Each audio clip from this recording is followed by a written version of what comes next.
السلام علیکم معزز ناظرین، پیارے دوستوں، بہنوں، بھائیوں اور بزرگوں، میں حافظ صفد نواز ایڈوکیٹ آپ کو اپنے اسلامی چینل کی طرف خوش آمدید کہتا ہوں، اور ہر روز کی طرح آج بھی ہم انشاءاللہ پارہ نمبر 30 سورۃ الدخا کی آیات نمبر 1 تا 11 تک کی تلاوت، ترجمہ، تفسیر اور شان نزول پڑھنے کا شرف حاصل کریں گے۔ تلاوت شروع کرنے سے پہلے ہم درود شریف پڑھتے ہیں، آپ بھی میرے ساتھ پڑھیں۔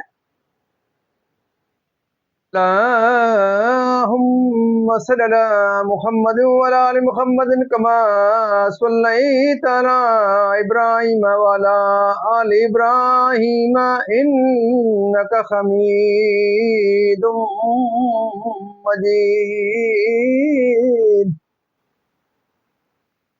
اللهم بارك على محمد وعلى آل محمد كما باركت على إبراهيم وعلى آل إبراهيم إنك حميد مجيد. ما بعد فأعوذ بالله من الشيطان الرجيم. بسم الله الرحمن الرحيم. الضحى والليل إذا سجى. الضحى والليل إذا سجى. ما ودعك ربك وما قلى.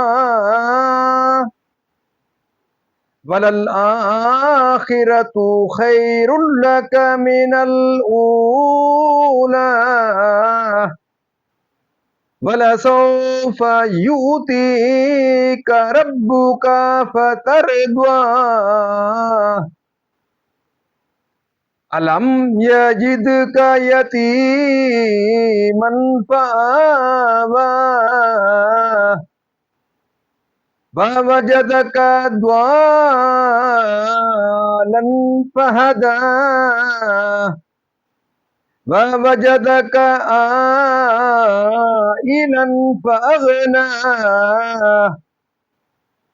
فَأَمَّا الْيَتِيمَ فَلَا تَقْهَرْ وَأَمَّا السَّائِلَ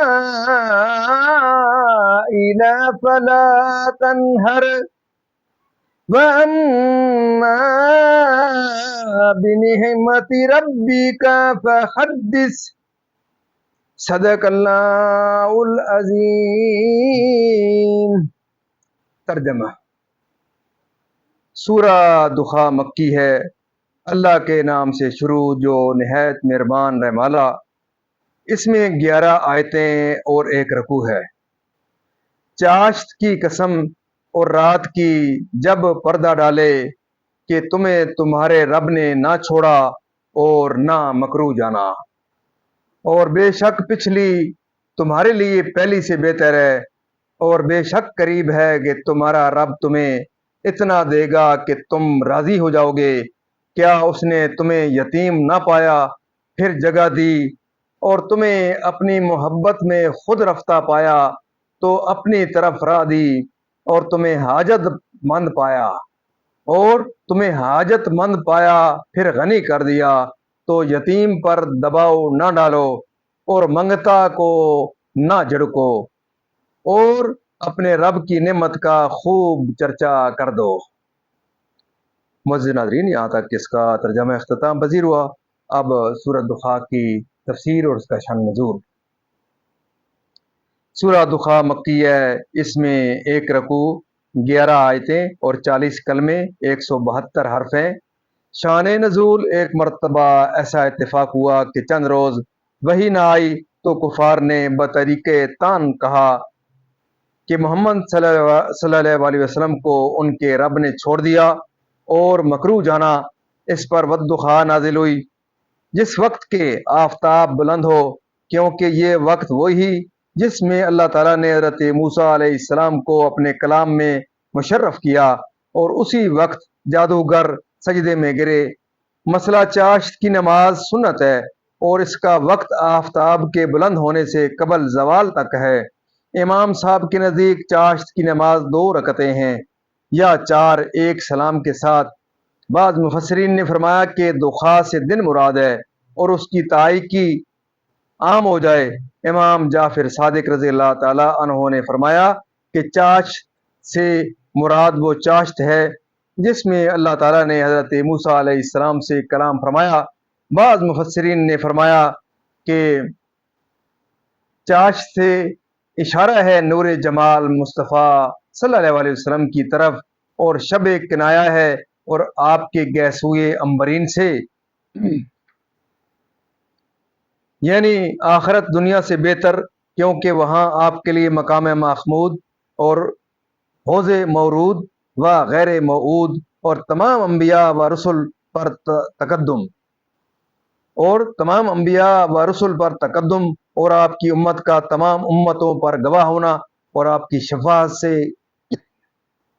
کی شفاعت سے مومنین کے مرتبے اور درجے بلند ہونا اور بے انتہا عزتیں اور کرامتیں ہیں جو بیان میں نہیں آتی، اور مفسرین نے اس کے یہ معنی بیان فرمائے ہیں کہ آنے والے احوال آپ کے لیے گزشتہ سے بہتر و برتر ہیں۔ گویا کہ حق تعالیٰ کا وعدہ ہے کہ وہ روز بروز آپ کے درجے بلند کرے گا اور عزت پر عزت اور منصب پر منصب زیادہ فرمائے گا، اور ساتھ بساتھ آپ کے مراتب ترقیوں میں رہیں گے۔ دنیا و آخرت میں اللہ تعالیٰ کا اپنے حبیب صلی اللہ علیہ وسلم سے یہ وعدہ کریمہ ان نعمتوں کو بھی شامل ہے جو آپ کو دنیا میں عطا فرمائیں، کمال نفس اور علوم اولین و آخرین اور ظہور امر اور اعلاء دین اور وہ فتوحات جو عہد مبارکہ میں ہوئیں اور عہد صحابہ میں ہوئیں اور تا قیامت مسلمانوں کو ہوتی رہیں گی، اور دعوت کا عام ہونا اور اسلام کا مشارق و مغارب میں پھیل جانا اور آپ کی امت کا بہترین ہونا اور آپ کے وہ کرامات و کمالات جن کا اللہ ہی عالم ہے، اور آخرت کی عزت و تکریم کو بھی شامل ہے کہ اللہ تعالیٰ نے آپ کو شفاعت عامہ و خاصہ اور مقام محمود وغیرہ جلیل نعمتیں عطا فرمائیں۔ مسلم شریف کی حدیث میں ہے کہ نبی کریم صلی اللہ علیہ وسلم نے دونوں دستے مبارک اٹھا کر امت کے حق میں رو کر دعا فرمائی اور عرض کیا، اللہم امتی امتی۔ اللہ تعالیٰ نے جبرائیل کو حکم دیا کہ محمد مصطفیٰ صلی اللہ علیہ وسلم کی خدمت میں جا کر دریافت کرو رونے کا کیا سبب ہے، باوجود یہ کہ اللہ تعالیٰ دانا ہے۔ جبرائیل نے حسب حکم حاضر ہو کر دریافت کیا۔ سید عالم صلی اللہ علیہ وسلم نے انہیں تمام حال بتایا اور غم امت کا اظہار کیا۔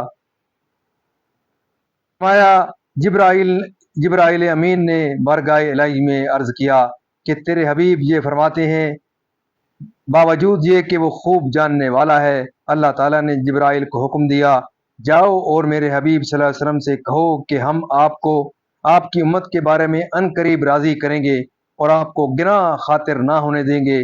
حدیث شریف میں ہے کہ جب یہ آیت نازل ہوئی، سید عالم صلی اللہ علیہ وسلم نے فرمایا کہ جب تک میرا ایک امتی بھی دوزخ میں رہے میں راضی نہ ہوں گا۔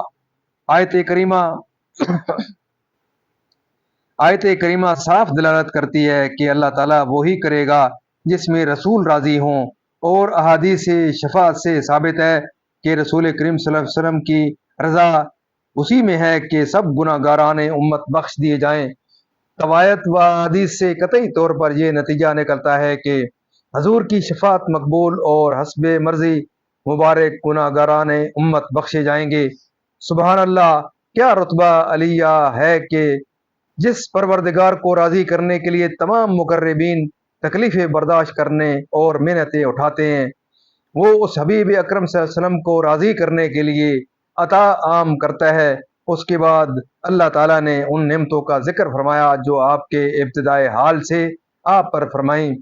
سید عالم صلی اللہ علیہ وسلم ابھی والدہ ماجدہ کے بطن میں تھے، حمل 2 ماہ کا تھا۔ آپ کے والد صاحب نے مدینہ شریف میں وفات پائی اور نہ کچھ مال چھوڑا، نہ کوئی جگہ چھوڑی۔ آپ کی خدمت کے متکفل آپ کے دادا عبد المطلب ہوئے۔ جب آپ کی عمر شریف 4 یا 6 سال کی ہوئی تو والدہ صاحبہ نے بھی وفات پائی۔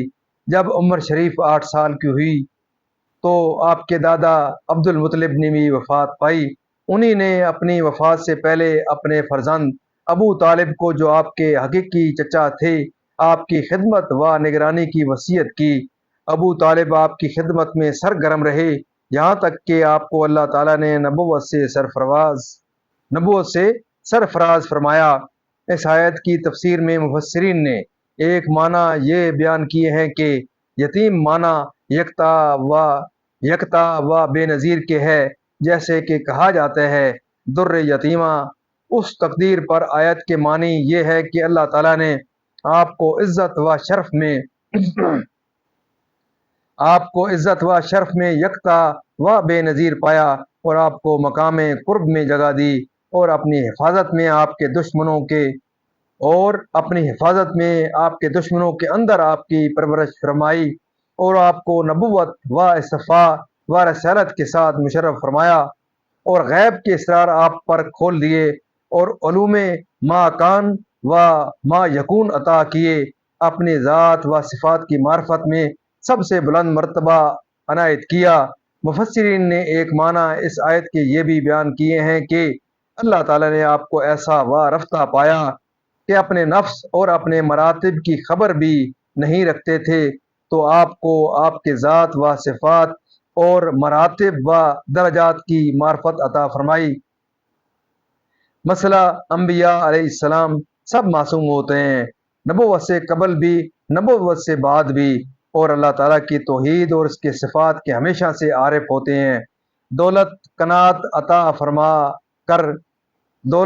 و قناعت عطا فرما کر بخاری و مسلم کی حدیث میں ہے کہ تمنگری کثرت مال سے حاصل نہیں ہوتی، حقیقی تمنگری نفس کا بے نیاز ہونا ہے، جیسے کہ اہل جاہلیت کا طریقہ تھا کہ یتیموں کو دباتے اور ان پر زیادتی کرتے تھے۔ حدیث شریف میں سید عالم صلی اللہ علیہ وسلم نے فرمایا، مسلمانوں کے گھروں میں وہ بہت اچھا گھر ہے جس میں یتیم کے ساتھ اچھا سلوک کیا جاتا ہے، اور وہ بہت برا گھر ہے جس میں یتیم کے ساتھ برا برتاؤ کیا جاتا ہے۔ یا کچھ دے دو یا حسن اخلاق اور نرمی کے ساتھ عذر کر دو۔ یہ بھی کہا گیا ہے کہ سائل سے طالب علم مراد ہے، اس کا اکرام کرنا چاہیے، اور جو اس کی حاجت ہو اس کو پورا کرنا، اور اس کے ساتھ ترش روئی و بدخلقی نہ کرنا چاہیے۔ نعمتوں سے مراد وہ نعمتیں ہیں جو اللہ تعالیٰ نے اپنے حبیب صلی اللہ علیہ وسلم کو عطا فرمائیں، اور وہ بھی جن کا حضور سے وعدہ فرمایا۔ نعمتوں کے ذکر کا اس لیے حکم فرمایا کہ نعمت کا بیان کرنا شکر گزاری ہے۔ معزز ناظرین، اللہ تعالیٰ کے فضل و کرم سے آج تک تلاوت ترجمہ تفسیر اور اس کا شان نزول اختتام پذیر ہوا۔ ہم اللہ تعالیٰ کے دربار کے اندر اس کلام مقدس کے صدقے حضور پاک صلی اللہ علیہ وسلم کی ذات برکات کے صدقے دعا کرتے ہیں کہ اللہ تعالیٰ نے قرآن پاک پڑھنے، قرآن پاک کو سمجھ کر اس کے احکامات کے مطابق حضور پاک صلی اللہ علیہ وسلم کی پاک سیرت کے مطابق اور صحابہ کرام کے نقش قدم کے اوپر اللہ تعالیٰ میں چلنے کی توفیق عطا فرمائے۔ اللہ تعالیٰ تمام پریشانی دور فرمائے، تمام بیمار شفا کاملہ عطا فرمائے، تمام مرحومین کو اللہ تعالیٰ جنت کی دوست میں اعلیٰ و مقام عطا فرمائے۔ اور آپ تمام معزز ناظرین سے یہ گزارش ہے کہ آپ ضرور اس پروگرام کو لائک شیئر کریں، سبسکرائب کریں، اس بیل والے آئیکن کو ضرور پریس کریں تاکہ زیادہ سے زیادہ دوستوں تک یہ پروگرام پہنچے۔ میں دعا کرتا ہوں اللہ تعالیٰ کے دربار کے اندر کہ اللہ تعالیٰ دن قیامت مجھے اور آپ کو اللہ تعالیٰ اس پروگرام کے صدقے حضور پاک صلی اللہ علیہ وسلم کی اللہ تعالیٰ کے دربار کے اندر شفاعت نصیب فرمائے۔ آمین ثم آمین۔